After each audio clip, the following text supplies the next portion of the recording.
আরজিকর কাণ্ডের জোরালো প্রতিবাদের মধ্যেই বদলার হুমকি দেবার অভিযোগে লাভলী মৈত্রের বিরুদ্ধে সোনারপুর থানায় অভিযোগ দায়ের করেছেন আইনজীবী ও বাম ছাত্র নেতা সায়ন বন্দ্যোপাধ্যায়। ভাইরাল হওয়া ভিডিওয় সোনারপুর দক্ষিণের বিধায়ক অভিনেত্রী লাভলী মৈত্রকে বলতে শোনা গিয়েছে, বদল তো 2011 হয়েছিল, 2024-এ বদলা হবে। মমতা বন্দ্যোপাধ্যায়ের দিকে যারা আঙুল তুলছেন সেই আঙুল কি করে নামাতে হয় সেটা তাদের জানা আছে। শুধু তাই নয়, আন্দোলনকারী চিকিৎসক পড়ুয়াদের কসাইয়ের সঙ্গেও তুলনা করেছেন লাভলী মৈত্র।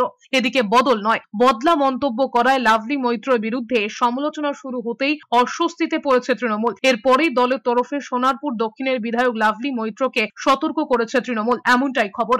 খুব স্পষ্টভাবে আমরা যেটা বলেছি যে উনি যে পরিমাণে থ্রেট দিয়েছেন, এই থ্রেট শুধুমাত্র যে ফিজিক্যাল থ্রেট হতে পারে তা নয়। ওনার হাজব্যান্ড একজন আইপিএস অফিসার, আমরা কমপ্লেনে লিখেছি।